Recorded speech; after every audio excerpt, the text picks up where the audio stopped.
Então, Mateus capítulo 9, a partir do versículo 18. Vamos ler a partir do verso 14, para a gente entender um pouquinho o contexto. Verso 14 diz assim: vieram depois os discípulos de João e lhe perguntaram: por que jejuamos nós e os fariseus muitas vezes, e teus discípulos não jejuam? Respondeu Jesus: podem acaso estar tristes os convidados para o casamento, enquanto o noivo está com eles? Dias virão, contudo, em que lhes será tirado o noivo, e nesses dias hão de jejuar. Ninguém põe remendo de pano novo em veste velha, porque o remendo tira parte da veste e fica maior a rotura. Nem se põe vinho novo em odres velhos, do contrário, rompem-se os odres, derrama-se o vinho e os odres se perdem. Mas põe-se vinho novo em odres novos e ambos se conservam. O texto da palavra para nós é a partir de agora que nós vamos ler, tá bom? Enquanto estas coisas lhes dizia, eis que um chefe, aproximando-se, o adorou e disse: minha filha faleceu agora mesmo, mas vem, impõe a mão sobre ela e viverá. Jesus, levantando-se, o seguia, e também os seus discípulos. E eis que uma mulher que durante 12 anos vinha padecendo de uma hemorragia, veio por trás dele e lhe tocou na orla da veste, porque dizia consigo mesmo: se eu apenas lhe tocar a veste, ficarei curada. E Jesus, voltando-se e vendo-a, disse: tem bom ânimo, filha, a tua fé te salvou. E desde aquele instante a mulher ficou sã. Tendo Jesus chegado à casa do chefe, e vendo os tocadores de flauta e o povo em alvoroço, disse: retirai-vos, porque não está morta a menina, mas dorme. E riam-se dele. Mas, afastando o povo, entrou Jesus, tomou a menina pela mão e ela se levantou. E a fama deste acontecimento correu por toda aquela terra. Que Deus aplique a palavra lida em nosso coração, amém? Pai, nós queremos louvar o Teu nome nesta noite, nesse momento em que estamos diante da Tua palavra que é viva, Tua palavra que é vida, Senhor amado, é o Teu poder para a salvação de todo aquele que crê. Nos apresentamos porque é nela que somos edificados, moldados, transformados, Senhor amado. Sim, somos endireitados em Ti, alinhados com o Teu coração. Te pedimos, Senhor, que a Tua palavra seja viva no coração de cada um de nós nesta noite, na mente de cada um, a nossa mentalidade, ó Deus, e a nossa cultura seja pautada pela Tua palavra. Continue repreendendo de nós a mentalidade das cidades, a mentalidade e a cultura do mundo, porque nada tem a ver com a Tua palavra. O Teu reino tem mentalidade própria e tem cultura própria. Vem imprimir em cada um de nós, e nesta noite que não seja diferente, que a Tua palavra, portanto, que é vinda do Teu reino, Jesus, possa penetrar de uma forma abundante, maravilhosa, profunda, enfim, no coração, na mente, no ser, na história, ó Deus, na família, no lar, em tudo quanto envolve a vida desta pessoa, irmão, irmã, amigo, aquele que visita, participa nesta noite. A Tua palavra possa tomar nesta noite, gerar aquilo que vem de Ti, a Tua própria vida, no nome do Senhor e Salvador Jesus Cristo. Quebra grilhões, Senhor amado, tira a dificuldade, tira de nós a dificuldade de crer na Tua palavra. Restaura uma fé viva dentro de cada um de nós. Restaura a Tua chama, o Teu calor, a Tua motivação, o Teu entusiasmo para a gente poder prosseguir em Você e através de Você. Pai, nos enche de Ti nesta noite. Vem tomar todo este ambiente de culto em Tuas mãos, e nele, Senhor, nós costumamos sempre dizer a Você: glorifica o Teu nome. É isso que sempre nos importa, a glória do Teu nome. Ó Deus, que em cada encontro, que em cada reunião, que em cada fala, que em cada momento nosso, o Teu nome receba a glória, receba o louvor, receba a adoração, receba o domínio, o poder, a exaltação, porque somente Você é digno. Quanto a nós, em tudo dependemos de Você. É no Teu nome que oramos, Jesus. Gratos nós Te bendizemos pela Tua resposta. Você pode dizer amém? Ok.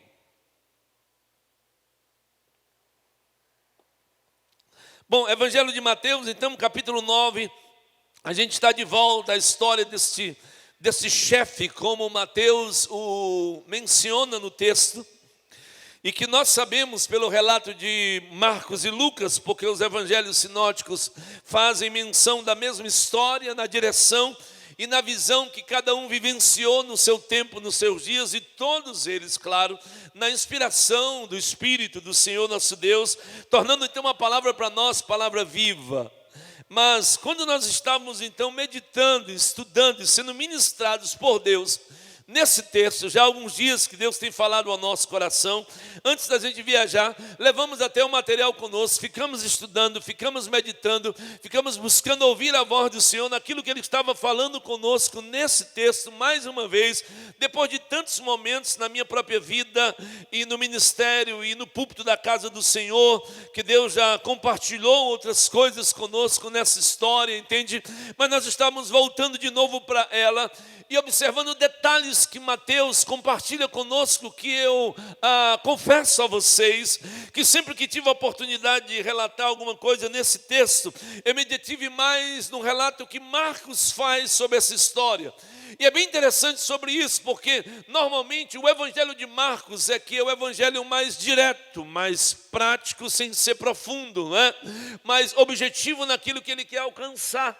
O evangelho de Mateus, ele tem mais detalhes, porque sempre vai ser aquele evangelho que toda vida que ele fala alguma coisa, ele vai trazer um texto do Velho Testamento para referendar que Jesus é o Messias, porque quando ele escreve o evangelho dele, ele tem como objetivo mostrar aos judeus, seus patriotas, que Jesus é o Messias prometido pelas Escrituras. Por isso você tem sempre alguma coisa mais abrangente no relato dele, diferente de Lucas, que tem a intenção de alcançar, né, os gentios, os gregos e coisa do tipo. Então ele tem um evangelho mais clássico, mais detalhado, mais polido, né, mais amplo na argumentação, baseado em pesquisas, mas não menos inspirados que os outros. Porém, nessa história de Jairo, quando eu voltei então a estudar, foi perceptível que no caso deles é Mateus que é mais direto ao que ele pretende anunciar.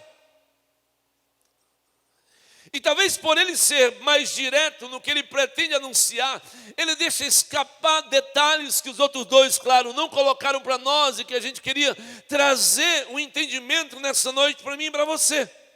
Bom, o texto que nós queremos nos deter é o foco mais a história de Jairo, ainda que aparece dentro da história de Jairo, você sabe, um pouco ou não, a história da mulher do fluxo de sangue, mas eu não quero me retratar sobre isso, ou me reportar sobre esse detalhe, não de menos importância, por favor, não é isso, né? Mas a gente queria ficar realmente dentro do texto, ou do contexto que envolve a história desse chefe, como Mateus o chama, o chefe da sinagoga, que nós sabemos então pelos outros dois evangelhos que é Jairo, aquele homem que estava presidindo uma sinagoga nos seus dias.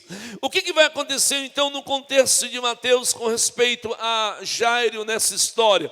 Bom, o que a gente pode perceber na história, a maneira como ele trata a história para nós, para mim pessoalmente, é que eu estive aprendendo com ele da maneira como ele relata para nós a vinda de Jairo, o encontro com Jesus e os acontecimentos. Ele nos mostra uma fé muito diferenciada no que é apresentada por esse homem quando ele procura Jesus. Ela parece que é acima da média de tudo aquilo que eu confesso já tinha visto na minha vida. O tempo que nós vivemos, assim como outros períodos, mas talvez o de hoje um pouquinho mais, é um tempo de grandes dificuldades, não é verdade? Talvez, eu repito, antes de qualquer um outro período da minha geração, na sua geração, em todo período a humanidade tem dificuldades, porque Jesus disse: no mundo tereis tribulações, e ele não mente. Não é? Mas vai ter períodos em que a tribulação ela é maior, ela é mais intensa, né? Ela é mais resistente, ela é mais duradoura, ela tem um tempo mais esticado, digamos assim, não é verdade? E aí a gente vai sendo moldado por Deus dentro dela. Mas o fato é que em momentos pequenos ou em momentos grandes, a igreja e todo o homem é convidado por Deus a andar, a caminhar e marchar por fé e não por vista. E aí eu fui tremendamente impactado com o relato desse homem na Bíblia. Bom, se andar por fé é o que esse homem fez, Senhor, vem e nos ajuda. Vamos ao texto, venha comigo. A palavra de Deus então nos diz, na leitura que nós lemos aqui nesta noite, Diz, enquanto estas coisas lhe dizia, por isso que eu li um pouquinho o texto anterior, para vocês entenderem o que Jesus estava conversando com as pessoas, estava explicando os detalhes no relato que antecedeu a chegada de Jairo. Ele estava falando sobre remendos, pano novo, pano velho, vinho novo, odres velhos. Lembram? Ele estava fazendo esse trocadilho de palavras, mostrando que o vinho novo, que a vida nova que ele tem para dar, não pode ser colocada dentro de um recipiente velho, ele não vai resistir. O vinho normal, ele tem a fermentação. O odre era uma mochila, um cantil, vou usar esse termo aqui, mas para lembrar da gente, né, na nossa memória, é um cantil só que era feito de couro. Então o couro com o período ele vai secar ou ressecar. E aí o vinho novo dentro do cantil velho ou dentro do odre velho não dá, porque ele vai fermentar. E quando ele fermentar, ele vai estourar, ele vai rasgar aquele odre. Então tem que ser vinho novo em odres novos, certo? O que Jesus está dizendo? Que a vida que Ele tem para dar para nós, a essência da vida que Ele dá para nós, não é remendar a nossa vida velha, é mudar a nossa vida completamente. É o que Paulo diz em 2 Coríntios 5,17. Quem está em Cristo é nova criação, é nova criatura, as coisas velhas passaram e tudo se fez novo. Você recebe? Amém? Amém? Então Deus tem vinho novo para colocar em nós, que somos odres novos, nascidos de novo, porque senão não vai dar certo, não vai funcionar.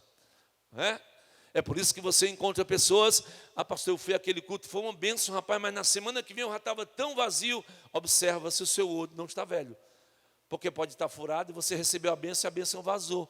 Na quarta-feira você já não se lembra mais de nada. Você já não usufrui mais da bênção que você recebeu, porque o odre está furado, é velho. Saiba que aquele que tem um vinho novo é o mesmo que tem o odre novo para dar a mim e a você. Tá bom? É nesse contexto então, vamos lá. Então ele está dizendo isso para as pessoas. Quando então chega o chefe da sinagoga, Jairo, e aí Mateus relata de uma forma diferente dos outros. Ele diz que ele se aproxima. Observe o texto. Ele consegue se aproximar de Jesus, e você sabe que sempre a multidão estava junto com Jesus. E nesse texto, é fácil saber que havia uma multidão, porque é o mesmo texto que a mulher do fluxo de sangue vem e toca na orla do manto de Jesus, e ela é curada. E Jesus diz, quem me tocou? Porque de mim saiu virtude, saiu poder. E o discípulo diz assim, Senhor, a multidão te aperta, e você pergunta, quem te tocou? Escute, por mais ocupado que Jesus esteja, sempre há um espaço para que eu e você nos aproximemos dele. Por maior que seja a multidão que procura Jesus, nunca vai faltar aos pés dele o meu lugar e o teu lugar. Talvez a gente possa até não ocupá-lo, talvez a gente possa até não procurá-lo, talvez a gente possa até não se interessar em ir, mas o meu lugar e o teu lugar aos pés deles está lá nos esperando. Uma multidão está com Jesus e Jairo consegue se aproximar dele, e um dos evangelhos vai dizer que ele se agarra com as pernas dele, tirando a ideia do texto original para o português. Tão perto ele estava. Veja, há lugar para aquele homem que é importante e há lugar para a mulher do fluxo de sangue, que é uma desconhecida, que chega por trás e toca nele. Há lugar para mim e para você. A igreja então não é um lugar e um ambiente onde os crentes apenas chegam e sentam em cadeiras e poltronas, ou lugar que possa ser confortável. A igreja é um lugar diferente, porque é um lugar que nós entramos para ter um encontro com Deus. A igreja é um lugar diferente, que nós entramos para ter um lugar aos pés de Jesus, para estar ao lado dele, para buscar a face dele, para buscar o coração dele, para buscar o entendimento dele, a salvação dele, o perdão dele, a cura dele, o milagre dele, a redenção dele e o poder dele, aleluia. Então ele se aproxima dele. Então não existe esse negócio, pastor, é porque você é alto, então você consegue se aproximar, mas eu sou pequeno, menor do que você. Não existe isso. Não, pastor, é porque fulano é mais fino, ele passa, mas é melhor nos lugares, e fulano é mais forte, não consegue passar. Não existe isso. Pastor, é porque o senhor, eu tenho uma cabeleira maior, então não passa, fica enganchado o cabelo, e o outro não tem, consegue passar mais livremente, está lisinho. Não existe isso, pastor. É porque eu tenho, fulano tem recursos, eu não tenho recursos, então a gente passa melhor. Não existe isso. Para cada um de nós há um espaço em Cristo para nos aproximarmos dele. Então vem e fique com ele. Há um lugar para nos aproximarmos dele, no coração dele. Ele veio por causa de nós, buscar e salvar o perdido. O segundo detalhe, o texto diz que ele se aproxima e antes que ele peça, ele adora. Gente, essa foi a palavra que mais mexeu comigo, o verbo. Por quê, pastor? Eu já vi gente adorar a Deus com alegria, porque comprou um carro novo. Eu já vi gente adorar a Deus com alegria, porque passou no vestibular dos sonhos. Eu já vi gente adorar a Deus com alegria, porque conseguiu aquele casamento. Eu já vi gente, porque conseguiu um novo emprego. Eu já vi gente adorar a Deus com alegria e com lágrimas, porque foi curado. Eu já vi gente adorar a Deus em 35 anos, servindo ao Senhor por muitas motivações do seu coração. Correu para Deus com alegria, se prostrou e adorou. Mas eu nunca vi ninguém adorar a Deus porque a sua filha morreu. É a primeira vez na minha vida que eu vi um negócio desse. Alguém correr para Jesus e antes de falar qualquer coisa para ele, o texto diz que ele o adora. Isso move profundamente o meu coração, porque aquele que segue a Deus não adora apenas a Deus nos momentos grandes da vida, nos momentos de angústia, nos momentos de dor, nos momentos de lágrima, nos momentos de dificuldade, nos momentos de perca. O Espírito Santo ainda pode pegar a minha vida e a sua vida e experimentar o melhor de Deus adorando a Ele. Isso é o Evangelho.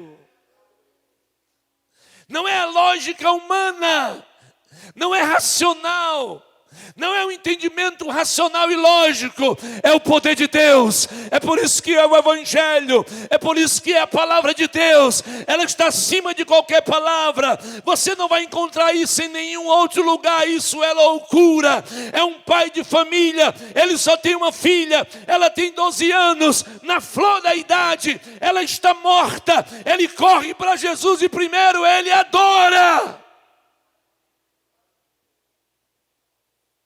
Você encontra pessoas que vêm no templo, tem todo motivo para adorar a Deus, mas não adora.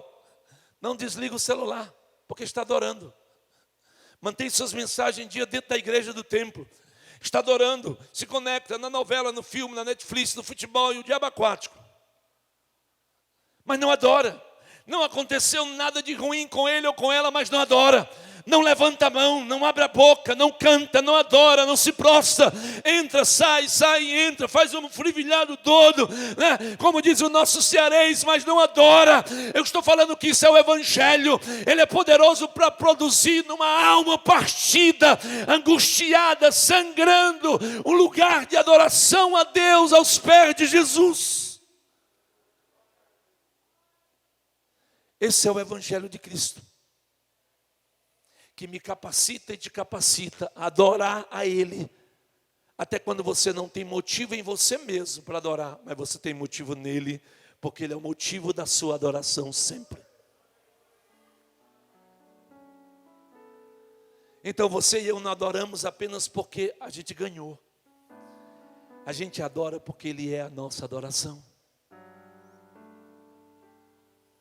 Não é só porque fulano viveu e foi curado, mas até quando morreu, a gente consegue se ajoelhar e se prostrar e adorar. O Evangelho produz isso, gente, é esse nível de Evangelho. Por isso que eu falei para vocês, esse cara vai levar a gente a um entendimento sobre fé, que é um negócio tremendo, só Deus pode dar. Portanto, adore ao Senhor. Portanto, adore ao Senhor. Portanto, se deleite no Senhor.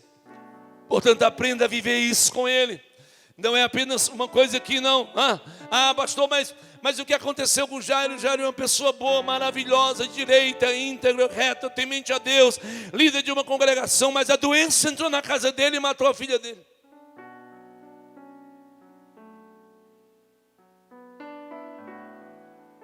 Mas ele adora o Senhor. E é uma das coisas, eu digo para vocês, é uma das coisas que Satanás tem feito de tudo para enganar as pessoas que se definem como cristãos. É dizer, não adore. Porque quando você adora, você entra no profundo de Deus.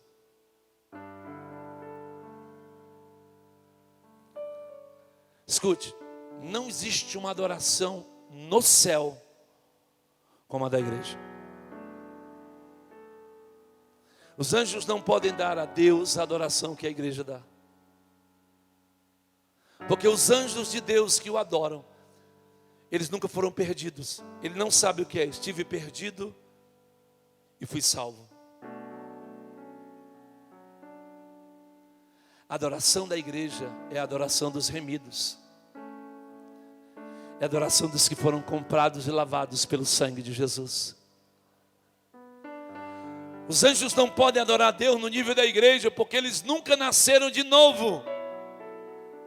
Eles não sabem o que é nascer de novo. Eles não sabem o que é nascer da água e do Espírito.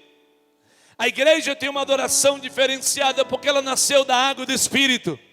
Ela adora como filha, ela adora como noiva, ela adora como escolhida entre os milhares. Ela adora porque a revelação de Deus veio ao coração dela de maneira diferenciada. É o pecador que se converteu. É o pecador que agora é santo. É o pecador que era perdido e agora foi achado. Então o inimigo não quer que eu e você prestemos a Deus adoração. E ainda fica dizendo no ouvido de alguns: eu não tenho motivo para ir à igreja hoje, porque meu salário não foi do jeito que eu pensava, porque o dinheiro não está como era para ser, porque eu estou meio doente. Te levanta, crente, vai para a casa de Deus, vai adorar o nome do Senhor. Você tem motivos para adorar a Ele. Ele é o teu Deus, Ele é a tua vida, Ele é a tua esperança, Ele é a tua vitória, na alegria, na doença, na tristeza, na satisfação, na riqueza ou na pobreza. Deus é a tua adoração.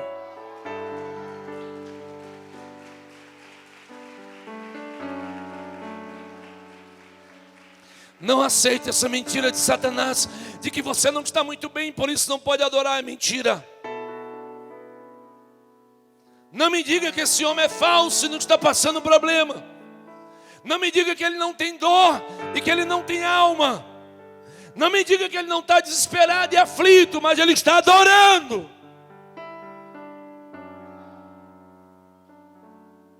Ele está adorando. E porque ele adora, como deve adorar, no pior momento ele vai ser recompensado.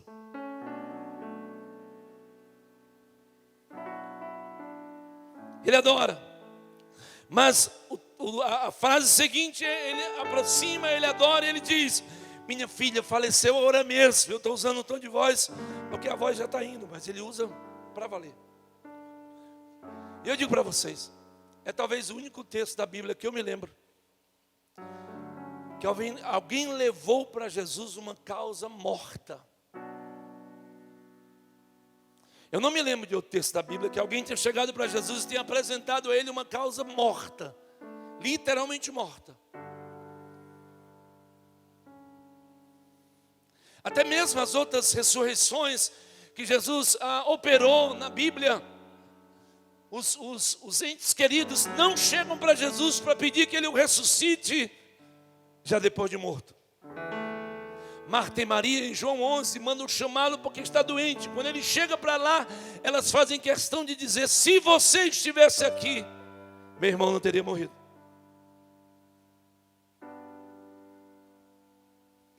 A filha da viúva de Naim, o filho, ele está sendo levado para ser sepultado. E Jesus vem num caminho contrário e encontra com ele. O texto diz que ele toca no esquife, tipo uma maca. Estão levando o rapaz. E ele dá uma ordem, o rapaz volta à vida, mas não há menção de que a mãe ou alguém que está naquele lugar, diga: Senhor, você pode ressuscitá-lo.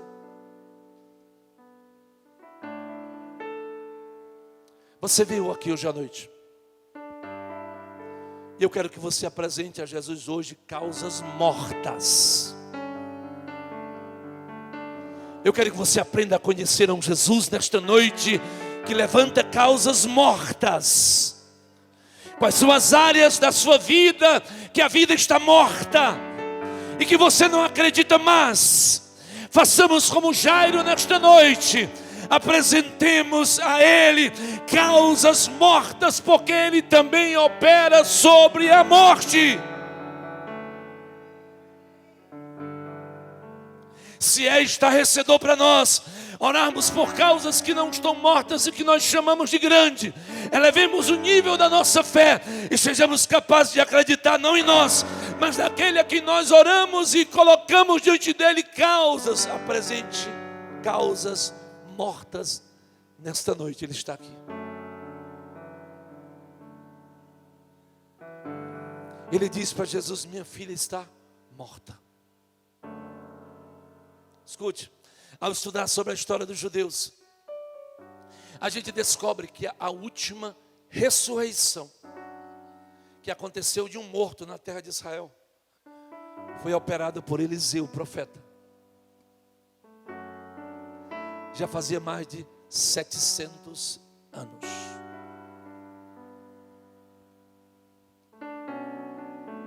Por que você está falando isso, pastor? Porque quando você começa a ouvir uma história repetitiva, ela lhe ajuda a acreditar, se for verdade.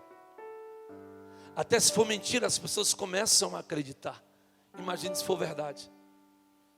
Alguns historiadores dizem que é bem provável, não se tem 100% de certeza, que o filho da viúva de Naim já havia sido ressuscitado. A última ressurreição em Israel havia acontecido nos dias do profeta Eliseu, mais de 700 anos. Deus estava de volta. Deus estava operando no meio deles. O Messias chegou. O Messias estava presente entre eles. Ele consegue crer, Jairo, e levar para Jesus e dizer: minha filha está morta. É a causa que ele tem a apresentá-la nesta noite, ou melhor, naquela ocasião a ele. E nós, o que vamos apresentar a ele hoje à noite, eu quero convidar você. Talvez você chegue hoje à noite e diga: Deus, o meu casamento está morto. Deus, os meus filhos estão mortos. Deus, a minha casa está morta. Deus, as minhas finanças estão mortas. Deus, a minha vida de emprego está morta. Deus, as minhas crises. Deus, as minhas dores. Deus, a diabetes. Deus, é o câncer. Deus, é a tristeza. Leve a Ele hoje à noite.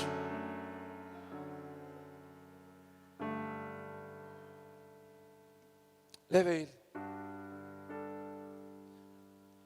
Jairo chega com uma ousadia do nível que é muito tremendo para nós.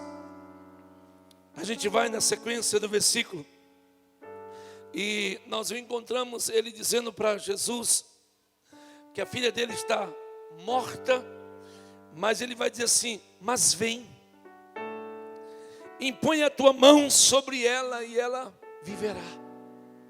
Puxa vida, gente. Não é? Ah, pastor, tudo que morre, Jesus vai ressuscitar? Não. Mas o que eu estou pregando para vocês é que Ele tem poder sobre a morte. Esse é o fundo da coisa.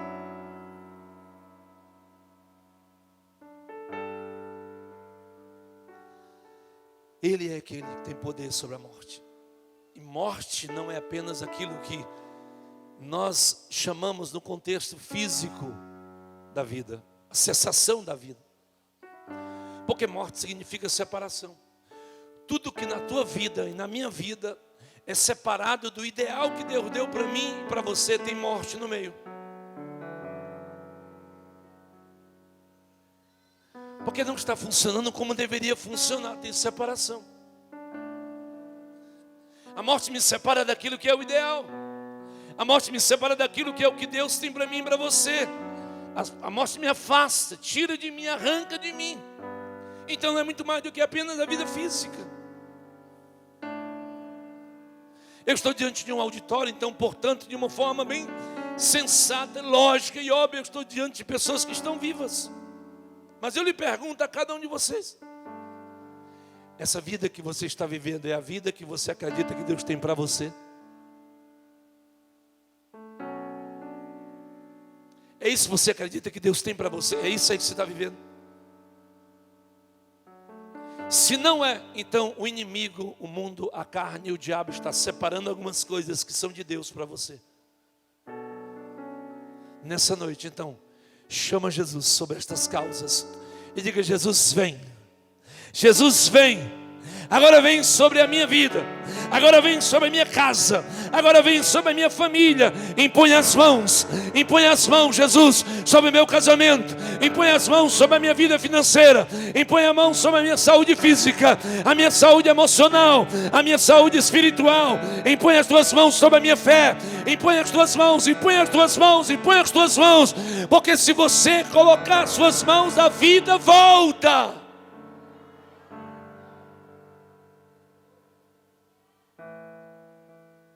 A vida volta. Porque Ele é a própria vida e as mãos dele liberam a vida. É noite da gente então chamar Jesus para impor as mãos sobre algumas causas nossas. São algumas situações que nós estamos vivenciando e que nós queremos que haja mudança ou que a vida volte, repito. Ele disse: vem, impõe as mãos sobre ela e ela viverá. Ela viverá. As mãos de Jesus exalam vida. A palavra de Jesus libera vida. O poder de Jesus libera vida. O Espírito de Jesus libera vida.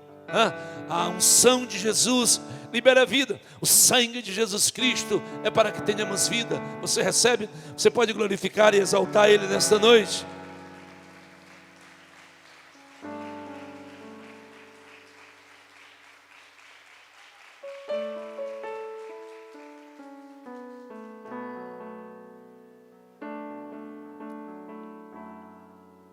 Quando eu cheguei nesse ponto do texto, eu lembrei de uma historinha, gente. Foi lá no começo da minha fé, e eu tive a oportunidade de compartilhar ela algumas vezes. E é muito interessante. É uma história que conta de uma irmã, uma cristã simples, nova convertida, morava um pouquinho afastada, assim, a cidade era uma cidadezinha pequena, e ela morava assim, como por exemplo, eu hoje fui lá no Marco, e a gente foi pegar alguns irmãos que a gente entrava um pouquinho dentro da mata nossa, normal ali, porque o interior fica muito, é interior do interior, tudo fica muito perto, sem problema. Porque o batismo deles, inclusive, foi no Rio. E ela morava assim um pouquinho afastada na casa dela, só tinha uma filha. E naquela semana, a historinha dizia que naquela semana o pastor começou a pregar sobre os feitos de Jesus, sobre as obras de Jesus, sobre os milagres de Jesus, inclusive estes, a ressurreição de mortos. Na mesma semana, a menina é acometida de uma enfermidade. E aí, com a enfermidade, ela chega a óbito. Na madrugada, para amanhecer de um dia, a criança veio falecer, a menina. Ela pega a menina, a casa era muito simples, muito pobre. A historinha diz que ela pega, ela coloca na mesa que ela fazia as refeições e deixou ela lá, saiu, fechou a porta, escondeu a chavezinha dela no interior, passou a cerca, correu para a cidadezinha, chegou na casa do pastor, chamou o pastor atendeu, disse: pastor, eu sou a irmã, tá? Irmã, tudo bem, como é que tá? Pastor, a gente precisa ir com pressa, para onde? Lá em casa, para quê? Porque o senhor precisa orar pela minha filha, para ela ressuscitar, porque o senhor pregou que Jesus ressuscita os mortos. O pastor já ficou meio, eu imagino no lugar dele, ficava meio zondo, né? Ele: não, o senhor precisa ir, pastor, então vamos logo, irmã, não pega essa roupa, vamos desse jeito mesmo, a minha filha está lá, em cima da mesa, eu coloquei, ela disse: mas irmã, vamos, pastor, pegou na mão e disse: mas nós vamos fazer oração. Jesus, eu vim aqui na casa do pastor, chama ele para ir lá em casa, para ele orar pela minha filha, mas Jesus vai na frente. Vá na nossa frente, Jesus. Você sabe, na minha casa, quando chegar naquela cerca, aquela porteirinhazinha, você abre e entra. Quando você chegar na frente da minha casa, Jesus, eu coloquei a chave naquele buraquinho na parede. Você pega a chave, você abre a porta. Minha filha está deitada em cima da mesa, já que a gente chega lá, vamos, pastor. E correram para casa. Quando ela foi chegando em casa, a porteira estava aberta. Ela chegou à porta de cima que estava aberta. Quando ela entrou, a menina estava sentada na mesa. Ela, minha filha, eu trouxe o pastor para orar. Ela disse, mãe, um homem de branco apareceu para mim e disse, você tem que voltar, porque a sua mãe está me chamando, você tem que voltar e eu estou aqui. Gente, é mais ou menos assim a historinha quer dizer para mim e para você. Ele vai à nossa frente, Ele vai à nossa frente, Ele vai à nossa frente. Ele ainda é Deus, Ele ainda opera maravilhas. Igreja, glorifica Ele.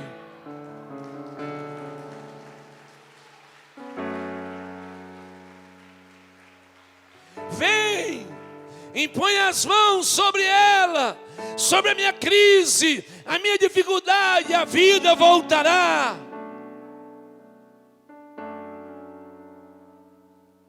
Mas para a gente concluir, a gente salta a história da mulher do fluxo de sangue, tão importante para nós, mas eu não posso conversar com ela agora não, né?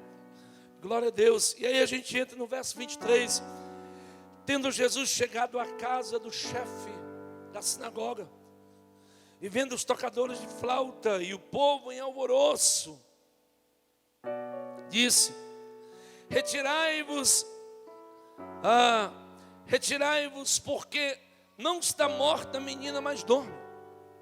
E riam-se dele. Mas, afastando o povo, entrou Jesus, tomou a menina pela mão e ela se levantou.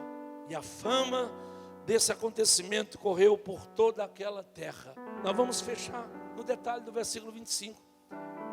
Jesus chega na casa de Jairo. Bom, a figura dele, a importância que ele exercia sobre a sua comunidade, pelo testemunho, pela retidão, pela conduta e pela posição religiosa, de liderança que ele tinha. Tinha muita gente na casa dele. A filha era única, tinha 12 anos. Comoveu. Havia tocadores de flauta, gente, muita gente. Então, quando Jesus chega na casa de Jairo, escute, ele não pode operar o milagre. Até que a Bíblia diz, afastaram o povo. E Jesus entrou. O que você tem que afastar hoje na sua vida para Jesus entrar? Ele tem um milagre para fazer com você hoje à noite. Ele tem um milagre para a sua casa, para o seu lar, para a sua família, para a sua vida. Vê o que está impedindo e afasta esse troço aí hoje. E deixa Jesus entrar. Ele entrou na casa de Jairo. Ele entrou, a menina estava morta, ele pegou pela mão e levantou. Pensa nisso. Aquilo que sou eu e você que temos que fazer, Ele não fará. O que está impedindo o milagre na minha vida e na sua vida muitas vezes não é oração ou falta de oração.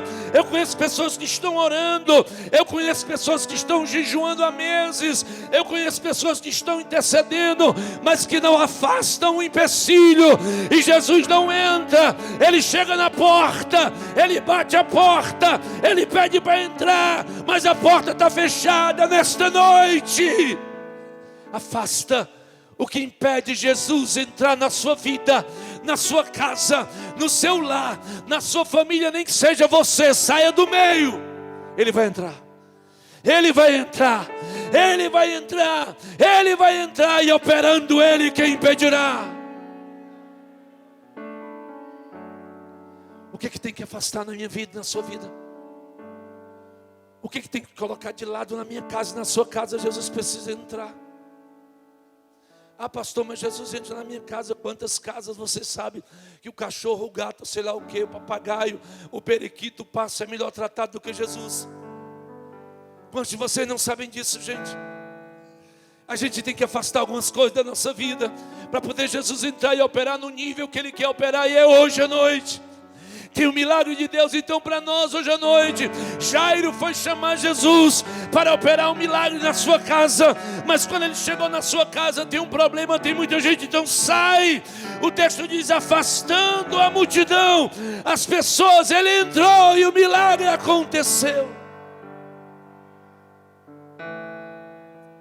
Você quer um milagre hoje à noite? Hã? Você quer um milagre na sua vida, na sua casa, no seu lar, na sua família?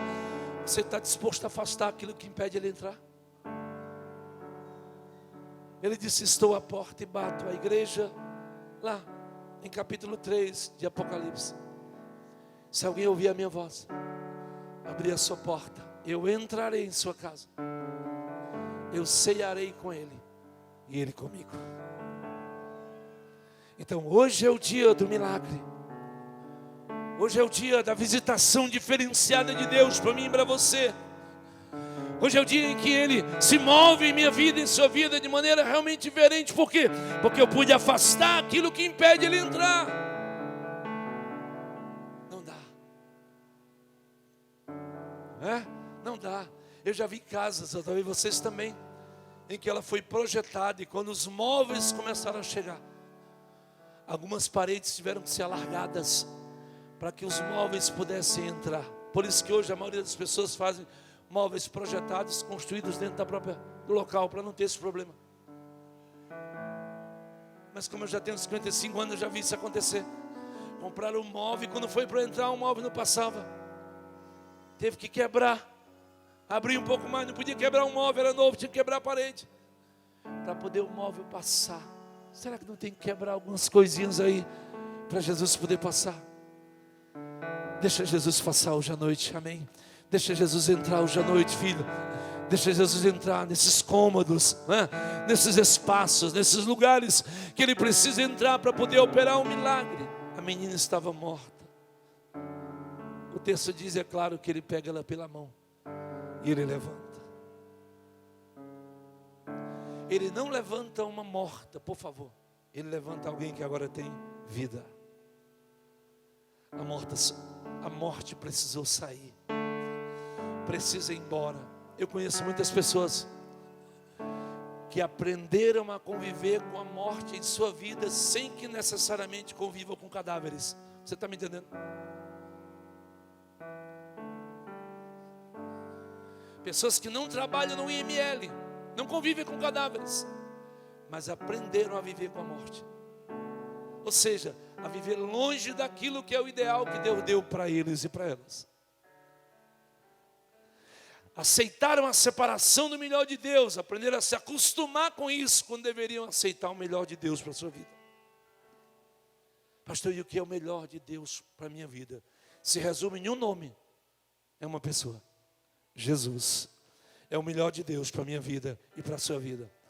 Em todas as áreas da minha vida e da sua vida, Jesus é o melhor. Seja em que área for da minha vida e da sua vida, Jesus é o melhor. Deixe Ele entrar. Deixe Ele entrar, deixe Ele agir, deixe Ele operar, deixe Ele realizar o milagre, deixe Ele fazer o que deve ser feito, deixe Jesus comandar, dirigir, orientar, governar e operar aquilo que Ele quer operar. Jesus. Jairo é um homem então que a gente aprende, que tem uma fé diferenciada quando a gente realmente decide se colocar completamente nele. Para mim, Fernando, eu repito para concluir, o diferencial na vida desse homem é ele ter chegado para Jesus com toda a dificuldade e ter se agarrado com os pés dele e ter adorado.